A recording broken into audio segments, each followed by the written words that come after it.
టెట్కు prepare అవుతున్న అభ్యర్థులకు స్వాగతం, సుస్వాగతం. టీశాట్ ద్వారా ప్రసారం అవుతున్నటువంటి పాఠాలు మీరు రెగ్యులర్గా చూసినట్లయితే టెట్ మీద మంచి గ్రిప్పు సంపాదించుకోవచ్చు, అదేవిధంగా మంచి మార్కులు కూడా సాధించవచ్చు. ఈరోజు మనం సాంఘిక శాస్త్రం పేపర్ 2కు సంబంధించి ఈరోజు మనం పొలిటికల్ సిస్టమ్స్ అండ్ గవర్నెన్స్ అన్నట్టు దాని మీద థీమ్ అది. ఈ థీమ్ కింద మనం ఈరోజు ఏం చేస్తున్నామంటే గిరిజన పంచాయతీ వ్యవస్థ, ప్రస్తుత స్థానిక సంస్థలు, నిర్మాణము, విధులకు సంబంధించి మనం డీటెయిల్గా చర్చించుకునేటువంటి ప్రయత్నం చేద్దాం. ముఖ్యంగా మనం గమనించినట్లయితే మరి ప్రస్తుతం మనం అనుభవిస్తున్నటువంటి పంచాయతీరాజ్ వ్యవస్థ కంటే ముందు మరి గిరిజన తెగలు వాళ్ళ యొక్క అడవులలో ఎటువంటి పంచాయతీ సిస్టాన్ని వాళ్ళు అనుసరించారు అన్నటువంటి దాన్ని మనం ఈరోజు డీటెయిల్డ్గా చర్చించుకునేటువంటి ప్రయత్నం చేద్దాం. ముఖ్యంగా గిరిజనులు అన్నటువంటి వాళ్ళు పూర్వకాలంలో ఎక్కువ మటుకు అడవుల్లో నివసించేటువంటి వాళ్ళని గిరిజన తెగలు అని పిలిచేటువంటి వాళ్ళు.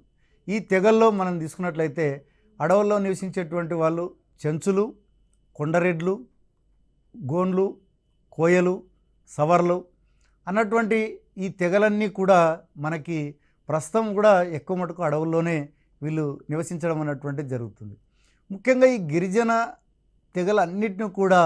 అన్నిటికి కూడా ఒక మూల పురుషుడు అన్నటువంటి వ్యక్తి ఉన్నాడు అని చెప్పి వీళ్ళు తెగలందరూ బలంగా నమ్ముతున్నటువంటి వాళ్ళు. వీళ్ళకి వ్యక్తిగత ఆస్తులు అంటూ అప్పుడు ఉండేటివి కాదు, ఇప్పుడున్నాయి. కానీ ఒకప్పుడు గిరిజన పంచాయతీ వ్యవస్థ మనకి గిరిజనులు అడవుల్లో నివసించేటువంటి కాలంలో మనకేందంటే వ్యక్తిగత ఆస్తులు లేవు. వీళ్ళకందరూ కూడా ఉమ్మడి ఆస్తి అన్నటువంటిదే వీళ్ళు ప్రధానంగా ఉంది. అదేవిధంగా పేద ధనిక తారతమ్యాలు లేవు. ఎప్పుడైతే ఉమ్మడి ఆస్తి అన్నటువంటిది లేకుండా పోయిందో ఆటోమేటిక్గా ఆ ఆస్తి అందరిది కాబట్టి ఇక్కడ పేద ధనిక అన్నటువంటి సమస్యనే లేదు. ముఖ్యంగా దీంట్లో వీళ్ళు గమనించినట్లయితే ఆదిలాబాద్ జిల్లాలో ఉన్నటువంటి గోండ్ల గురించి మనం ఈ యొక్క దీంట్లో ఎక్కువగా చర్చించుకోవడం అన్నటువంటిది జరుగుతుంది. ముఖ్యంగా ఆదిలాబాద్లో ఉన్నటువంటి గోండ్ల మీద పరిశోధన చేయడానికి ఆస్ట్రేలియాకు చెందినటువంటి హైమన్ డార్ఫ్ అన్నటువంటి వ్యక్తి ఈ యొక్క ఆదిలాబాద్ జిల్లాలో ఉన్నటువంటి గోండ్ల యొక్క పరిస్థితులను అధ్యయనం చేయడానికి రావడం జరిగింది. ఆయన ఒక బుక్ కూడా రాయడం జరిగింది, ద గోండ్స్ ఆఫ్ ఆంధ్రప్రదేశ్. అట్లాగే tribes of India, the struggle for survival. కాబట్టి ఇక్కడ మనకి ఎగ్జామ్లో హైమన్ డార్ఫ్ అన్నటువంటి వ్యక్తి ఆదిలాబాద్లో ఏ తెగ మీద ఈయన పరిశోధనలు చేసినారని అడగడానికి అవకాశం ఉంది. అట్లాగే ఈ క్రింది వానిలో ఆయన రాసినటువంటి పుస్తకం, హైమన్ డార్ఫ్ రాసినటువంటి పుస్తకం ఏది అన్నటువంటిది కూడా అడగడానికి అవకాశం ఉంది. కాబట్టి మనం ఈ యొక్క బుక్స్ కూడా మనం ఈ యొక్క గుర్తుపెట్టుకోవాల్సినటువంటి అవసరం ఉంది. నెక్స్ట్ మనం తీసుకున్నట్లయితే మరి ఏమిటి వాళ్ళ యొక్క పంచాయతీ వ్యవస్థ అని మనం చూసినట్లయితే గోండ్ పంచ్ అంటే పంచాయతీ అని, పట్ల అంటే ఆ పంచాయతీకి పెద్ద అంటే గ్రామ పెద్ద అన్నటువంటిది దీనిలో చెప్పవచ్చు. కాబట్టి ఇక్కడ మనకి పట్ల అనగా అని కూడా అడగవచ్చు. ఏది మీనింగ్? పట్ల అనగా ఏదైనా ఒక వస్తువు పేరు ఇవ్వచ్చు, లేదంటే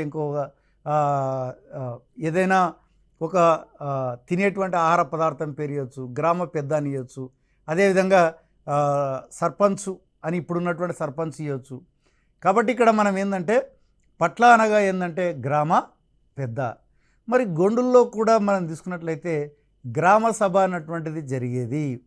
కానీ ఇక్కడ ఒక ప్రత్యేకత ఏంటంటే గ్రామ సభకి కేవలం పురుషులు మాత్రమే గ్రామ సభలో పాల్గొనాలి. కాబట్టి ఇక్కడ గ్రామ సభలో ఎవరెవరు పాల్గొనంటారంటే కేవలం పురుషులు, యువకులు పాల్గొనవచ్చు, మహిళలు పాల్గొనవచ్చు అని ఆప్షన్ల కింద ఇస్తే మనం రాయాల్సింది ఏంటంటే కేవలం పురుషులు మాత్రమే సభ్యులుగా ఉంటారు గ్రామ సభలో. మరి యువకులు, మహిళలకు పాత్ర ఏంటంటే వాళ్ళు హాజరు కావచ్చు, కానీ కేవలం పురుషులు ఏం చర్చిస్తున్నారు అన్నటువంటిది మాత్రమే వాళ్ళు వినాలా, కానీ వాళ్ళు ఎటువంటి దాంట్లో పాల్గొనడానికి అవకాశం లేదు. మరి ఆ రోజుల్లో వీళ్ళు గ్రామసభలో ఏం చర్చించేవాళ్ళు అంటే ముఖ్యంగా వివాహం గురించి, విడాకుల గురించి, తగాదాల పరిష్కారం గురించి, అదేవిధంగా కర్మకాండల గురించి ఈ విషయాలు ఎక్కువ మటుకు ఆ రోజుల్లో గిరిజనులు ఈ యొక్క గ్రామ సభలో చర్చించేటువంటి వాళ్ళు. ముఖ్యంగా మనం చూసినట్లయితే అప్పుడప్పుడు ఈ యొక్క గోండు పంచ్ అంటే ఏమి, పంచాయతీల మధ్య కూడా పంచాయతీలు వచ్చేటివి. అంటే ఏమి, 2 గ్రామాల మధ్య కానీ కొన్ని గ్రామాల మధ్య కానీ ఏదైనా ఒక సమస్య వచ్చినప్పుడు ఏం చేసేవాళ్ళంటే ఈ పంచ్ అన్నటువంటిది, అంటే పంచాయతీకి సంబంధించినటువంటి వాళ్ళు ఒక సంయుక్త సమావేశాన్ని ఏర్పాటు చేసేవాళ్ళు. అంటే ఏమి, అన్ని పంచాయతీలు కలిసి ఒక చోట సమావేశం అయ్యేటువంటి వాళ్ళు. ఆ సమావేశంలో వాళ్ళకు ఉన్నటువంటి సమస్యను చర్చించి పరిష్కారం చేసుకునేటువంటి వాళ్ళు. మరి ఇక్కడ పట్ల అన్నటువంటిది ఇప్పుడున్నటువంటి మన గ్రామ పెద్ద మనకు తెలుసు, సర్పంచ్ ఎన్నిక ద్వారా మనం ఎన్నుకుంటున్నాం. కానీ గోండుల యొక్క పరిస్థితి అలా కాదు. వాళ్ళ యొక్క గ్రామ పెద్ద పదవి అయినటువంటిది వారసత్వంగా వచ్చినటువంటిది. ఇక్కడ ఎటువంటి ఎన్నికలంటూ ఏమీ ఉండవు. ఆ వారసులు ఎవరైతే ఉంటారో ఆటోమేటిక్గా ఒకరు చనిపోతే మరి ఇంకోరు వాళ్ళ వారసులు ఆ గ్రామానికి పెద్దగా ఉండడం అన్నటువంటిది మనం గమనించవచ్చు. ఆ రకంగా మనకి ఈ యొక్క గోండ్ల పంచాయతీ అన్నటువంటిది ఉంది. వీళ్ళు ఏదొచ్చినా కూడా ఏదంటే కోర్టుల వరకు వెళ్ళే వాళ్ళు కాదు. ఎంతసేపు ఉన్నా అన్ని సమస్యలు కూడా వాళ్ళ మధ్యనే పరిష్కారం చేసుకునేటువంటి వాళ్ళు. ఇక మనం ప్రస్తుతం ఉన్నటువంటి స్థానిక సంస్థల విషయానికి వచ్చినట్లయితే 73వ రాజ్యాంగ సవరణ ముఖ్యంగా గ్రామీణ స్థానిక ప్రభుత్వాల గురించి తెలుపుతుంది. 74వ రాజ్యాంగ సవరణ స్థానిక పట్టణ ప్రభుత్వాల గురించి తెలుపుతుంది.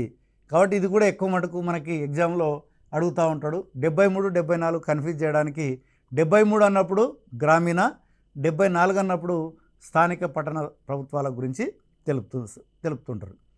ఇక మనకి స్వాతంత్రం వచ్చిన తర్వాత ఈ యొక్క స్థానిక సంస్థల మీద ఒక కమిటీ ఏర్పాటు చేయడం జరిగింది. అదే బలవంతరాయ్ మెహతా కమిటీ. ఇది ఏ సంవత్సరంలో ఏర్పాటైంది?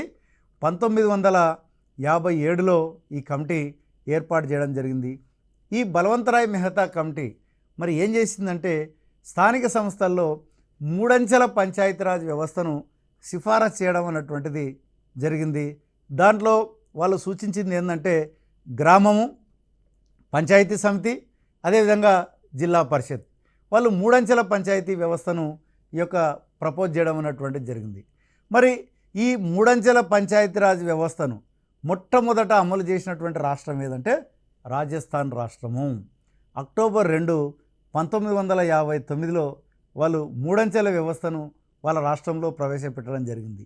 కాబట్టి ఇది కూడా మనకు టెట్లో బిట్ రూపంలో అడగడానికి అవకాశం ఉంది. మొట్టమొదట 3 అంచెల పంచాయతీరాజ్ వ్యవస్థను అమలు పరిచినటువంటి రాష్ట్రం ఏదంటే రాజస్థాన్. ఒకవేళ ఎప్పుడు అమలు చేశారంటే అక్టోబర్ 2, 1959. మరి 3 అంచెల పంచాయతీరాజ్ వ్యవస్థను అమలు చేసినటువంటి రెండవ రాష్ట్రం ఏదని కూడా అడగవచ్చు. రెండవ రాష్ట్రం వచ్చేసి మన ఉమ్మడి ఆంధ్రప్రదేశ్. నవంబర్ 1, 1959లో మన ఆంధ్రప్రదేశ్లో కూడా అప్పుడు ఈ యొక్క 3 అంచెల పంచాయతీరాజ్ వ్యవస్థను మనం ప్రవేశపెట్టడం అన్నటువంటిది జరిగింది. ఇక దాని తర్వాత అశోక్ మెహతా కమిటీ, ముఖ్యంగా జనతా ప్రభుత్వం 1977లో అధికారంలోకి వచ్చినప్పుడు వీళ్ళు మరొక కమిటీని ఏర్పాటు చేసినారు, అశోక్ మెహతా కమిటీ. ఆయన 2 అంచెల వ్యవస్థను ప్రపోజ్ చేయడం అన్నటువంటిది జరిగింది. అంటే కేవలం జిల్లా, మండలం యూనిట్గా తీసుకునే ఈ యొక్క పంచాయతీరాజ్ వ్యవస్థ పనిచేయాలని చెప్పి ఆయన సూచించడం అన్నటువంటిది జరిగింది. అట్లాగే ఎల్ఎం సింఘ్వి కమిటీ 1986లో ఏర్పాటు చేయడం జరిగింది. ముఖ్యంగా ఈ కమిటీ ఉద్దేశం ఏంటంటే మరి పంచాయతీరాజ్ వ్యవస్థకు రాజ్యాంగబద్ధత కల్పించడం అన్నటువంటిది అతి ముఖ్యమైనటువంటి అంశం. కాబట్టి గమనించాలా మీరు ఏంటంటే బలవంతరాయ్ మెహతా కమిటీ కానీ అశోక్ మెహతా కమిటీ ఏమో పంచాయతీరాజ్ వ్యవస్థ ఎట్లా ఉండాలన్నటువంటి దాన్ని ప్రపోజ్ చేస్తే ఎల్ఎం సింఘ్వి కమిటీ మాత్రం పంచాయతీరాజ్ వ్యవస్థకు రాజ్యాంగబద్ధత ఎలా కల్పించాలి అన్నటువంటిది స్టడీ చేయడం అన్నటువంటిది జరిగింది. మరి ఇక 73వ రాజ్యాంగ సవరణ చట్టం మనకి ఎప్పుడు అమల్లోకి వచ్చిందంటే ఏప్రిల్ 24, 1993లో ఇది అమల్లోకి రావడం అన్నటువంటిది జరిగింది. అందుకనే ఏప్రిల్ 24ని జాతీయ పంచాయతీరాజ్ దినోత్సవంగా జరుపుకోవడం అన్నటువంటిది జరుగుతుంది.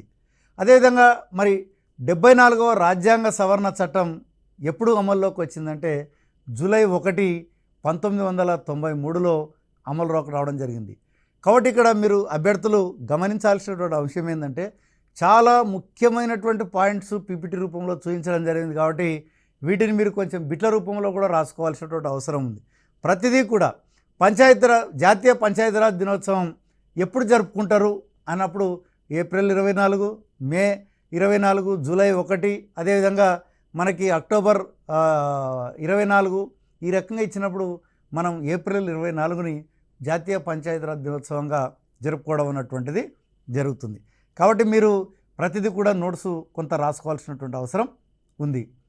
అలాగే మనం తీసుకున్నట్లయితే మరి తెలంగాణలో మొత్తం గ్రామ పంచాయతీ వ్యవస్థ ఎలా ఉంది అని మనం గమనించినట్లయితే తెలంగాణలో మొత్తం 12,751 గ్రామ పంచాయతీలు ఉన్నాయి. మన తెలంగాణలో 12,751 గ్రామ పంచాయతీలు మనము గమనించడం అన్నటువంటిది జరిగింది. ఇక మరి ప్రతి గ్రామ పంచాయతీలో అతి ముఖ్యమైనటువంటిది ఏంటంటే గ్రామ సభ. ఈ గ్రామ సభలో ఎవరు సభ్యులు అంటే గ్రామంలో ఎవరైతే ఓటు హక్కు కలిగి ఉన్నారో అంటే 18 సంవత్సరాలు నిండి ఉండి ఓటు హక్కు కలిగినటువంటి అందరూ కూడా గ్రామ సభలో సభ్యులే. ముఖ్యంగా ప్రతి గ్రామ సభ కూడా 2 నెలలకు ఒకసారి సమావేశం అవుతుంది. మరి ఇక్కడ ఈ సమావేశంలో ముఖ్యంగా గ్రామానికి సంబంధించినటువంటి సమస్యలు చర్చించడం అన్నటువంటిది జరుగుతుంది. దాంట్లో అతి ముఖ్యమైనటువంటిది ఏంటంటే పేదవాళ్ళు కావచ్చు, అదేవిధంగా మహిళలు కావచ్చు, ఆ గ్రామంలో నివసించేటువంటి ఎస్సీ ఎస్టీల గురించి ముఖ్యంగా ప్రభుత్వ పథకాలకు లబ్ధిదారుల ఎంపిక మీద ఎక్కువ మటుకు గ్రామ సభలో చర్చించడం అనేటువంటిది జరుగుతుంది. ఎందుకంటే లబ్ధిదారులను ఎంపిక చేయాలనుకున్నప్పుడు గ్రామ సభలో ఆ గ్రామంలో ఎవరైతే నిజంగా ఆ పథకానికి అర్హులు అని చెప్పి గ్రామ సభ నిర్ణయించి సిఫారసు చేయడం అనేటువంటిది జరుగుతుంది. కానీ మరి వాస్తవంగా కూడా అట్లా జరుగుతుంది అంటే కొంత అనుమానం పడాల్సినటువంటి అవసరం అయితే ఉంది. మరి పంచాయతీ తీసుకునేటువంటి నిర్ణయాల మీద కూడా గ్రామ సభ యొక్క ప్రభావం ఉంది. మరి ఎవరు ఎన్నికలు నిర్వహిస్తారంటే రాష్ట్ర ఎన్నికల సంఘం మనకి ఎన్నికలు నిర్వహించడం అన్నటువంటిది జరుగుతుంది. మరి ఈ యొక్క జనాభాని బట్టి 5 నుంచి 21 మంది వార్డు మెంబర్లు ఉంటారు. ప్రతి గ్రామ పంచాయతీలో మినిమం 5, మ్యాక్సిమం 21. ఈ రకంగా అంటే గ్రామ పంచాయతీలో సభ్యుల సంఖ్య గరిష్టంగా ఎంత ఉంటుంది అని అడగవచ్చు, లేదంటే కనిష్టంగా ఎంత ఉంది అని కూడా అడగవచ్చు. కాబట్టి మనం 5 నుంచి 12 మంది వార్డు మెంబర్లు ఉంటారు. అదేవిధంగా మే 30, 1995 తర్వాత ఎవరైతే 3వ సంతానం కలిగి ఉంటారో వాళ్ళు గ్రామ పంచాయతీ వార్డు మెంబర్గా కానీ సర్పంచ్గా కానీ పోటీ చేయడానికి అనర్హులు. కేవలం మే 30, 1995కు ముందు ఒకవేళ 3 పిల్లలు ఉన్నప్పటికీ వాళ్ళకి మినహాయింపు ఉంది. కానీ 1995 తర్వాత ఎవరైతే 3వ సంతానం కలిగి ఉండరో వాళ్ళకి ఈ యొక్క గ్రామ పంచాయతీ వార్డు మెంబర్గా కానీ సర్పంచ్గా కానీ పోటీ చేయడానికి అనర్హులుగా మరి మన తెలంగాణ రాష్ట్రంలో ఒక సవరణ చేయడం అనేటువంటిది కూడా జరిగింది. ముఖ్యంగా మనం తీసుకున్నట్లయితే మరి మహిళలకు ఈ యొక్క గ్రామ పంచాయతీ వార్డు మెంబర్లలో మనం తీసుకున్నట్లయితే 50% రిజర్వేషన్లు కల్పించడం అన్నటువంటిది జరిగింది. ఎస్సీ ఎస్టీ బీసీలకు జనాభాకు అనుగుణంగా వాళ్ళకు కూడా రిజర్వేషన్లు ఇవ్వడం జరిగింది.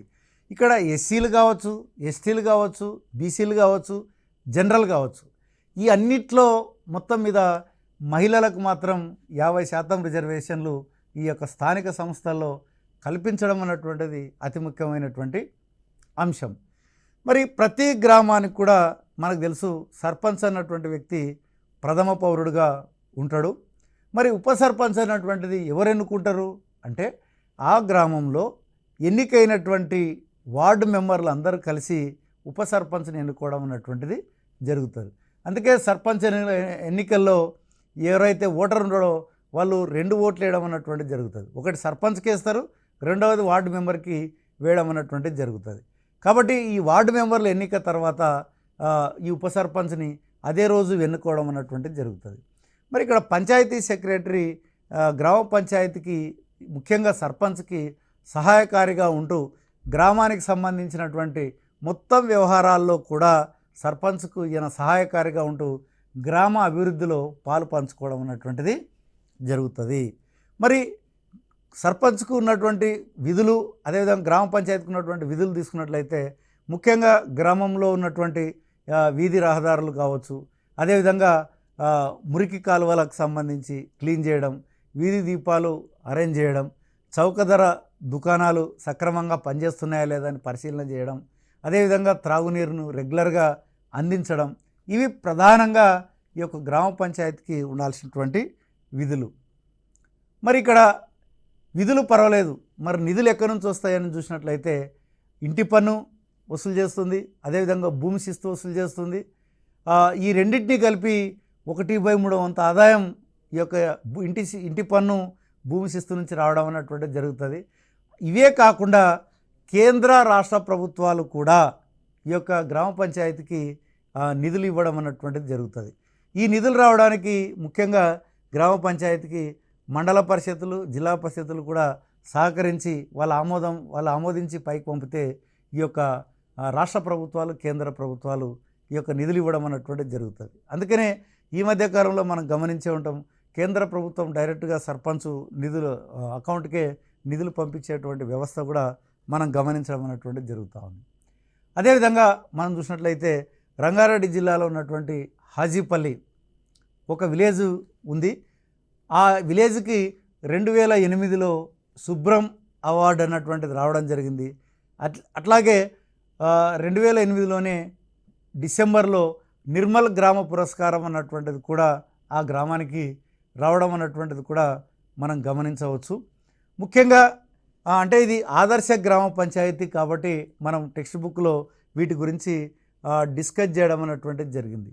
ముఖ్యంగా వరంగల్ జిల్లాలో ఉన్నటువంటి గంగదేవిపల్లిలో మనం చూసినట్లయితే గ్రామస్తులు అందరూ కలిసి 18 కమిటీలు ఏర్పాటు చేసుకొని గ్రామ అభివృద్ధి కొరకు వాళ్ళందరూ కూడా కృషి చేయడం అన్నటువంటిది జరుగుతుంది.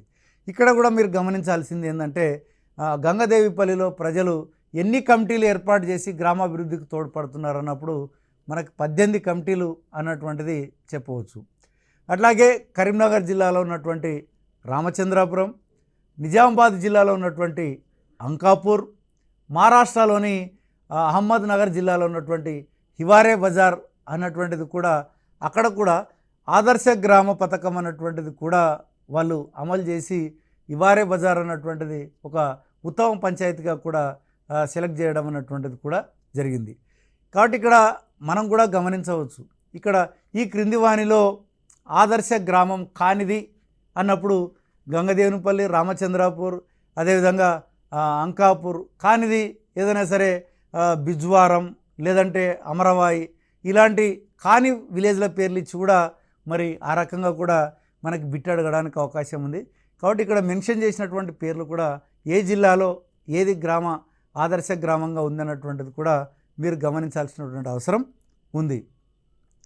ఇక మనం తీసుకున్నట్టయితే ఏంటంటే మండల పరిషత్, జిల్లా పరిషత్. ఇక్కడ 3 అంచెల వ్యవస్థలో ఇది రెండవ భాగం మండల పరిషత్. ముఖ్యంగా మండల పరిషత్తులో తీసుకున్నట్లయితే 20 గ్రామ పంచాయతీలు కలిపి ఒక మండల పరిషత్గా ఏర్పాటు చేయడం అన్నటువంటిది జరిగింది. దాంట్లో మనకి మండల పరిషత్ ప్రాదేశిక నియోజకవర్గం, మండల పరిషత్ టెరిటోరియల్ కాన్స్టిట్యుయెన్సీ, ఎంపీటీసీ అంటే మనం ఫుల్ ఫామ్ ఏమడుగుతున్నారు, మండల పరిషత్ టెరిటోరియల్ కాన్స్టిట్యుయెన్సీ, మండల పరిషత్ ప్రాదేశిక నియోజకవర్గంగా పిలుస్తారు. మరి ఇక్కడ మండలంలో మనకి మండల పరిషత్ డెవలప్మెంట్ ఆఫీసర్ అన్నటువంటి వ్యక్తి కీలకంగా ఉంటాడు. ఇక్కడ కూడా ఏం చేస్తారంటే ఏదైతే మనకి ఎంపీటీసీలు ఎవరైతే ఎన్నికైనారో వాళ్ళందరూ కలిసి ఇక్కడ ఎంపీపీని ఎన్నుకోవడం అన్నటువంటిది జరుగుతుంది. కానీ ఇక్కడ గ్రామ పంచాయతీలనేమో డైరెక్ట్గా సర్పంచ్ని ఎన్నుకుంటారు. కానీ ఇక్కడ ఎంపీటీసీకి వచ్చేటప్పటికి ఏంటంటే ఎంపీటీసీలు కలిసి ఎవరైతే మెజార్టీ సాధిస్తారో వాళ్ళందరూ కలిసి మండల పరిషత్ అధ్యక్షుని ఎన్నుకోవడం అన్నటువంటిది జరుగుతుంది. కాబట్టి ఇక్కడ చిన్న డిఫరెన్స్ కూడా మీరు గమనించాల్సిన అవసరం ఉంది. మొత్తం తెలంగాణలో మనకి ఎంపీడీఓ పరంగా తీసుకున్నట్లయితే మండలంలో ఎట్లయితే గ్రామ పంచాయతీ సెక్రటరీ ఎట్లయితే ఉంటాడో మండలంలో కూడా ఎంపీపీకి ఆ మండలానికి అభివృద్ధి కొరకు ఎంపీడీఓ నిరంతరము ప్రణాళికలు రచిస్తూ ఆ మండలాభివృద్ధి కొరకు ప్రయత్నం చేసేటువంటి వ్యక్తి.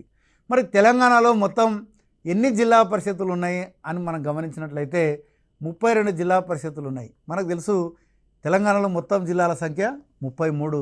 కానీ మనకి హైదరాబాద్కి జిల్లా పరిషత్ లేదు కాబట్టి 32 జిల్లా పరిషత్తులే ఉన్నాయి. ఒక్కొక్కసారి కన్ఫ్యూజ్ చేయడానికి కూడా అవకాశం ఉంటుంది. తెలంగాణలో జిల్లా పరిషత్తుల సంఖ్య అంటే మనకి నార్మల్గా ఏంటంటే 33 జిల్లాల ఐడియా ఉంటాయి కాబట్టి అట్లా పొరపడడానికి అవకాశం ఉంది. తెలంగాణలో మాత్రం కేవలం 32 జిల్లా పరిషత్తులు మాత్రమే ఉన్నాయి. అదేవిధంగా ప్రతి జిల్లా పరిషత్తులో కూడా ఇక్కడ కూడా గమనించినట్లయితే వీళ్ళను జెడ్పీటీసీ అని పిలుస్తారు. అంటే ఏంది? జిల్లా పరిషత్ టెరిటోరియల్ కాన్స్టిట్యుయెన్సీ.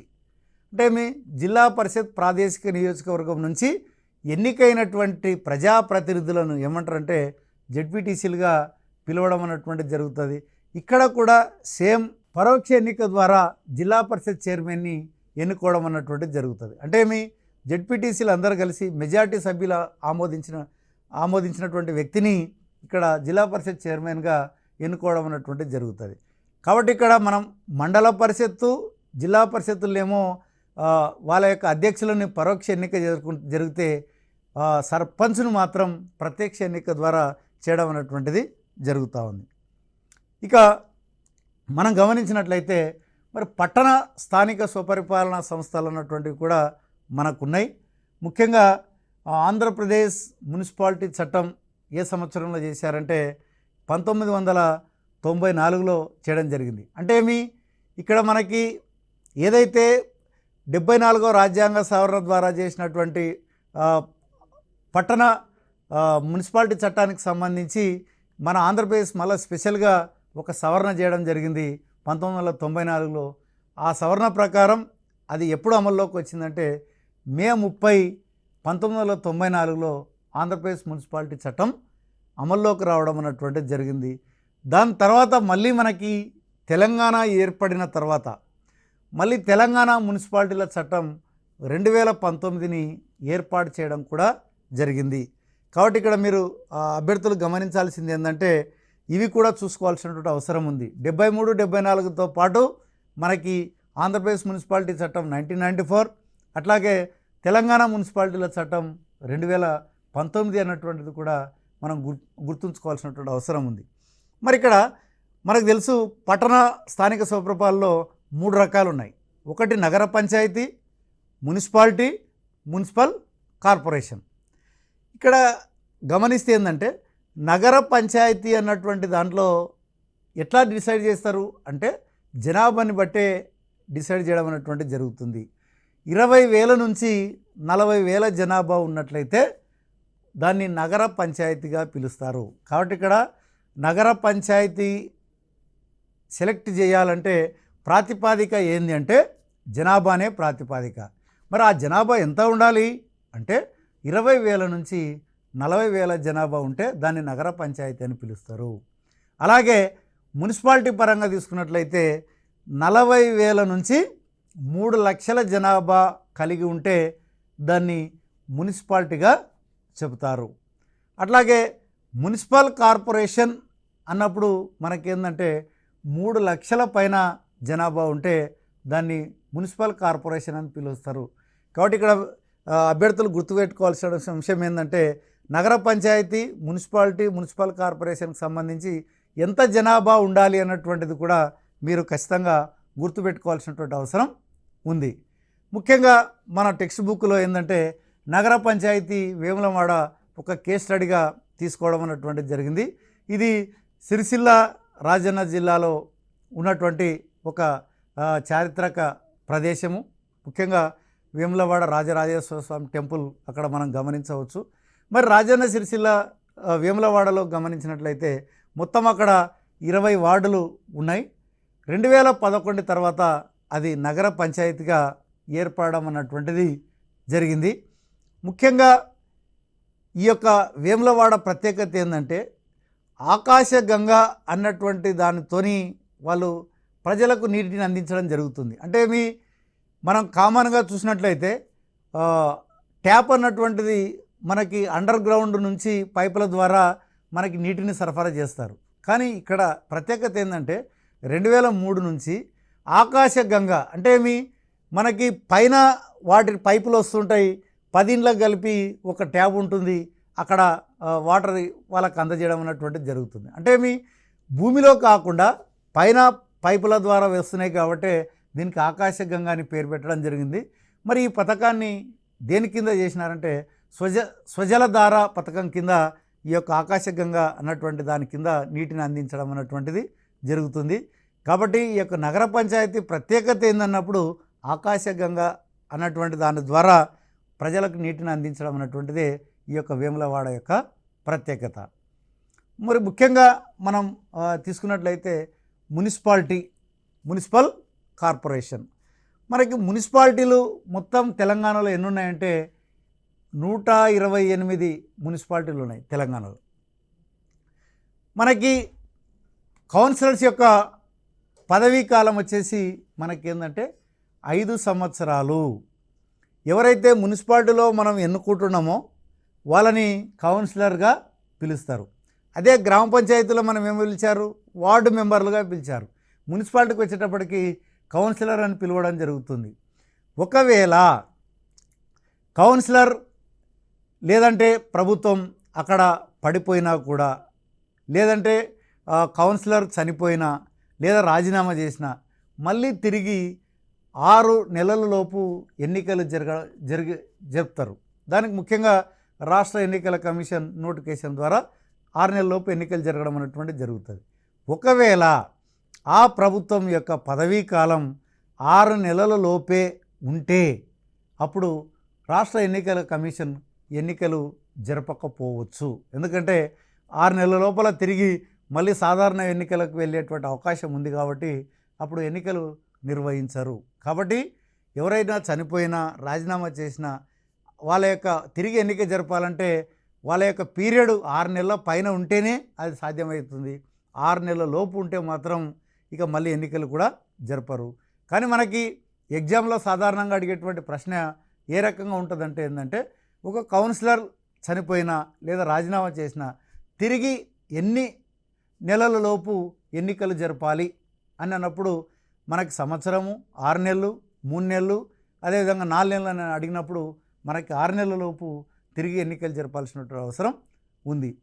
ఇక్కడ కూడా మనం గమనించినట్లయితే ఎవరైతే కౌన్సిలర్గా పోటీ చేయాలనుకుంటున్నారో ఎస్సీ, ఎస్టీ, బీసీ వర్గాలకు ఇక్కడ కూడా 50% రిజర్వేషన్ కల్పించడం అన్నటువంటిది జరిగింది. అదేవిధంగా జనరల్ మరియు రిజర్వేషన్ మొత్తం సీట్లలో కూడా 50% మహిళలకి ఇవ్వడం జరుగుతుంది.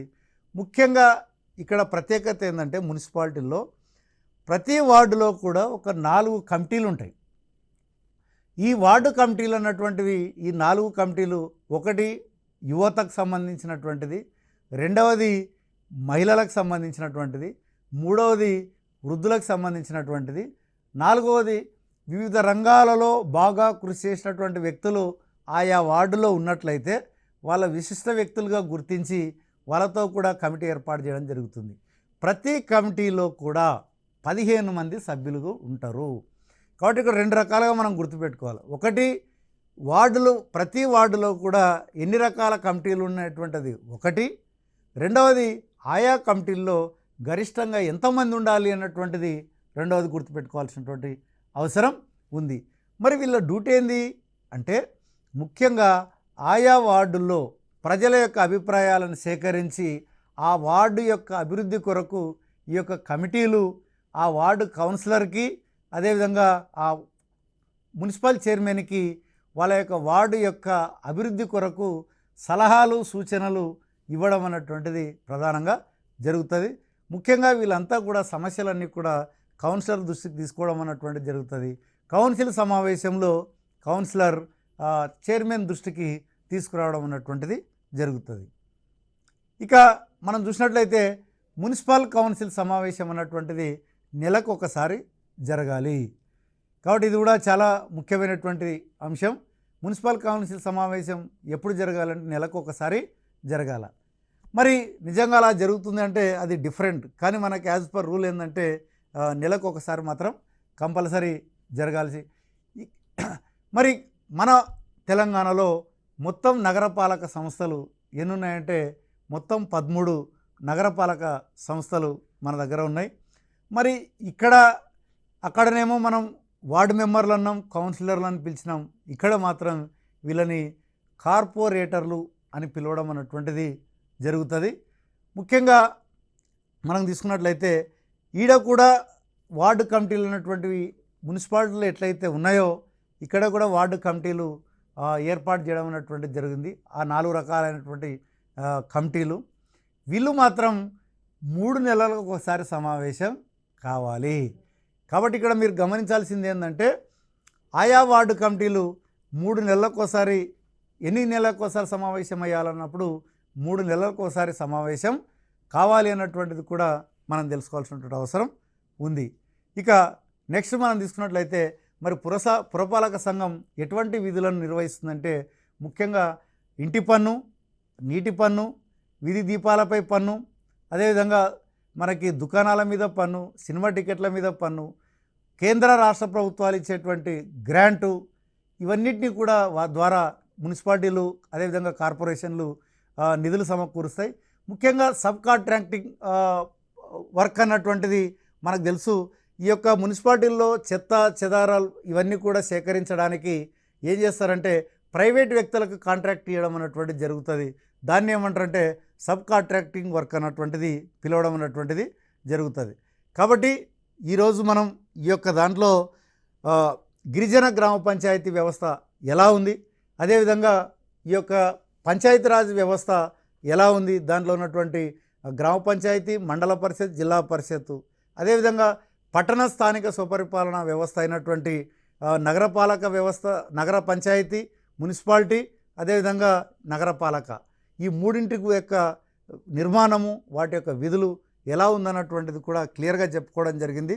కాబట్టి వీటన్నింటి మీద మరొకసారి మీరు ఈ యొక్క ఈ క్లాస్ విని మీ యొక్క నోట్స్ తయారు చేసుకొని మరి మంచి మార్కులు సాధించాలని ఆశిస్తూ మరొక క్లాస్తో మళ్ళీ మీ ముందుకు వస్తాం. అంతవరకు సెలవు, నమస్కారం.